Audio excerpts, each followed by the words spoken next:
ಇವತ್ತು ಮಾತನಾಡಬೇಕಾಗಿದೆ.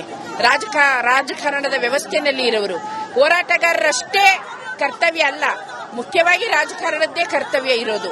ಕಾನೂನಾತ್ಮಕವಾಗಿ ಏನ್ ಮಾಡಬೇಕು, ಹೇಗ್ ಮಾಡಬೇಕು ಅನ್ನುವಂತ ನಿಲುವಿಗೆ ಸರ್ಕಾರ, ವಿರೋಧ ಪಕ್ಷದವರು ಮುಖ್ಯವಾಗಿ ಬರಬೇಕಾಗುತ್ತೆ. ಸಂಸದರು ಇಲ್ಲಿಯವರೆಗೆ ಈ ವಿಷಯದಲ್ಲಿ ಮಾತನಾಡಿಲ್ಲ.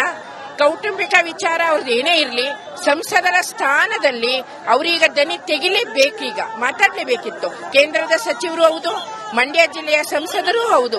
ಹಾಗಾಗಿ ಮಾನ್ಯ ಕುಮಾರಸ್ವಾಮಿ ಅವರು ಈ ತಕ್ಷಣವೇ ಇದಕ್ಕೊಂದು ಪ್ರತಿಕ್ರಿಯೆ ಕೊಟ್ಟು ಅವರ ನಿಲುವನ್ನ ಸ್ಪಷ್ಟಪಡಿಸಬೇಕು. ನಾಡಿನ ಜನರ, ರೈತರ, ನಮ್ಮ ಜಿಲ್ಲೆಯ ಜೀವನಾಡಿಯಾದಂಥ ಕಾವೇರಿ ನದಿ ನೀರಿನ, ಅಣೆಕಟ್ಟೆಯ ನೀರಿನ ರಕ್ಷಣೆ ಅವರ ಹೊಣೆ. ಇದಿಷ್ಟು ಹೋರಾಟಗಾರರ ಮಾತಾಗಿರುವಂತದ್ದು. ಶ್ರೀಲಕ್ಷ್ಮಿ, ಅಂದ್ರೆ ಈಗೇನು ತಕ್ಷಣ ನೀರ್ ಬಿಡುವಂತ ನಿರ್ಧಾರಕ್ಕೆ ಯಾವುದೇ ಕಾರಣಕ್ಕೂ ಬರಬಾರದು. ಒಂದ್ ವೇಳೆ ಆ ರೀತಿ ಏನಾರ ಮಾಡಿದ್ರೆ ನಮ್ಮ ಹೋರಾಟದ ಸ್ವರೂಪ ಬದಲಾಗುತ್ತೆ. ಜೊತೆಗೆ ಡಿ ಕೆ ಶಿವಕುಮಾರ್ ಅವರ ನಿರ್ಧಾರಕ್ಕೋಸ್ಕರ ನಾವು ಕಾಯ್ತಾ ಇದ್ದೀವಿ. ಸರ್ವಪಕ್ಷಗಳ ಸಭೆಯನ್ನ ಕರೆದಿದ್ದಾರೆ.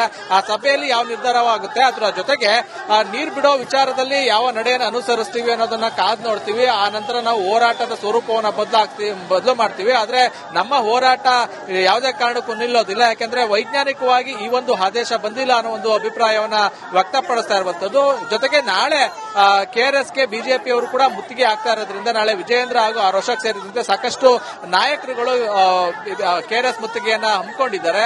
ಹಾಗಾಗಿ ನಾಳೆಯೂ ಕೂಡ ದೊಡ್ಡ ಮಟ್ಟದಲ್ಲಿ ಪ್ರತಿಭಟನೆ ನಡೆಯುವಂತಹ ಸಾಧ್ಯತೆ ಇರುವಂತದ್ದು. ಅದ್ರ ಜೊತೆಗೆ ವಿರೋಧ ಪಕ್ಷಗಳು ಕೂಡ ಕಾವೇರಿ ಹೋರಾಟಕ್ಕೆ ಧುಮುಕಿರೋದ್ರಿಂದ ಹೋರಾಟ ಮತ್ತಷ್ಟು ತೀವ್ರಗೊಳ್ಳುತ್ತೆ. ಅದ್ರ ಜೊತೆಗೆ ಮಂಡ್ಯದಲ್ಲಿ ವಿವಿಧ ಕನ್ನಡ ಪರ ಸಂಘಟನೆಗಳು, ಜೊತೆಗೆ ರೈತ ಸಂಘಟನೆಗಳು ಸೇರಿದಂತೆ ಹಲವಾರು ಸಂಘಟನೆಗಳು ಕೂಡ ಹೋರಾಟಕ್ಕೆ ಸಾಥ್ ನೀಡುವ ಮೂಲಕ ರೈತರಿಗೆ ಧನಿಯಾಗಿ, ಜೊತೆಗೆ ಸರ್ಕಾರದವನ್ನ ನೀರು ಬಿಡಬಾರದು ಅನ್ನೋ ಒಂದು ಆಗ್ರಹವನ್ನ ಮಾಡುವಂತದ್ದು. ಅದಕ್ಕಾಗಿ ಒಂದಷ್ಟು ಸಭೆಯನ್ನ ಕರೆಯುವ ನಿಟ್ಟಿನಲ್ಲೂ ಕೂಡ ಈಗಾಗಲೇ ಚಿಂತನೆಯನ್ನ ಮಾಡಿರುವಂತದ್ದು. ಯಾಕೆಂದ್ರೆ ರೈತ ಹಿತರಕ್ಷಣಾ ಸಮಿತಿಯ ನೇತೃತ್ವದಲ್ಲೇ ಪ್ರತಿ ಬಾರಿ ಕೂಡ ಅಂದ್ರೆ ಕಾವೇರಿ ಹೋರಾಟ ಬಂದಾಗ ಅಥವಾ ಕಾವೇರಿ ಸಮಸ್ಯೆ ಬಂದಾಗ ಏನು ಈ ರೀತಿ ಒಂದು ಸಭೆಗಳನ್ನ ಕರೆದಿ ಆನಂತರ ಒಂದು ನಿರ್ಧಾರವನ್ನ ತೆಗೆದುಕೊಳ್ತಾರೆ. ಅದೇ ರೀತಿ ಇವತ್ತು ಒಂದು ಸಮಯವನ್ನ ನಿರ್ಧಾರ ಮಾಡ್ತಾರೆ. ನಾಳೆ ಅಥವಾ ನಾಳಿದ್ದು ಹೋರಾಟದ ಸ್ವರೂಪವನ್ನ ನಿರ್ಧಾರ ಮಾಡುವ ನಿಟ್ಟಿನಲ್ಲಿ ಒಂದು ಮಹತ್ವದ ಸಭೆಯನ್ನ ಕರೀತಾರೆ. ಆ ಸಭೆಯಲ್ಲಿ ರೈತ ಮುಖಂಡರ ಜೊತೆಗೆ ಒಂದಷ್ಟು ರಾಜಕೀಯ ಮುಖಂಡರುಗಳು ಕೂಡ ಭಾಗಿಯಾಗುವ ಮೂಲಕ ಸಭೆಯಲ್ಲಿ ತಮ್ಮ ಅಭಿಪ್ರಾಯವನ್ನ ವ್ಯಕ್ತಪಡಿಸುವ ಮೂಲಕ ಹೋರಾಟದ ರೂಪುರೇಷೆ, ಜೊತೆಗೆ ಹೋರಾಟ ಯಾವ ಸ್ವರೂಪಕ್ಕೆ ತೆಗೆದುಕೊಂಡು ಹೋಗಬೇಕು, ಜೊತೆಗೆ ಸರ್ಕಾರದ ನಡೆಯನ್ನ ಎಲ್ಲಾನು ಕೂಡ ಒಂದು ಚರ್ಚೆ ಮಾಡಿ ಹೋರಾಟವನ್ನ ಒಂದು ನಿರ್ಧರಿಸುವಂತದ್ದು. ಒಟ್ಟಲ್ಲಿ ಹೇಳೋದಾದ್ರೆ 2023ರಲ್ಲಿ ನಡೀತಲ್ಲ ಹೋರಾಟ, ಅದೇ ರೀತಿ ಸಾಗುವಂತ ಸಾಧ್ಯತೆಗಳಿರುವಂತದ್ದು. ಸಿಡಬ್ಲ್ಯೂಎಂಎ ಸಭೆಯಲ್ಲೂ ಕೂಡ ಕರ್ನಾಟಕಕ್ಕೆ ಬಿಗ್ ಶಾಕ್. ಕಾವೇರಿ ನದಿಗೆ ಇಳಿದು ಅನ್ನದಾತರು ಕಿಚ್ಚನ್ನ ಹೊರಹಾಕ್ತಾ ಇದ್ದಾರೆ. ಭುಗಿಲೆದ್ದ ರೈತರು, ಕನ್ನಡ ಹೋರಾಟಗಾರರ ಆಕ್ರೋಶ. ಹಳೆ ಮೈಸೂರು ಬೆಂಗಳೂರು ರಸ್ತೆ ಬಂದ್ ಮಾಡಿ ಪ್ರತಿಭಟನೆ ಮಾಡ್ತಾ ಇದ್ದಾರೆ. ಪ್ರತಿಭಟನೆ ನಿರತ ರೈತರನ್ನ ಈಗ ಪೊಲೀಸರು ವಶಕ್ಕೆ ಪಡೆದಿದ್ದಾರೆ.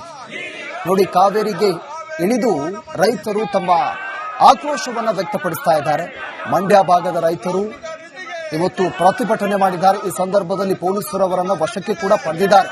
ಯಾವಾಗ ಸಿಡಬ್ಲ್ಯೂಎಂಎ ಆದೇಶವನ್ನ ಪ್ರಕಟ ಮಾಡಿತು, ಆ ಆದೇಶದ ವಿರುದ್ಧವಾಗಿ ರೈತರು ತಮ್ಮ ಆಕ್ರೋಶವನ್ನ ವ್ಯಕ್ತಪಡಿಸ್ತಾ ಇದ್ದಾರೆ.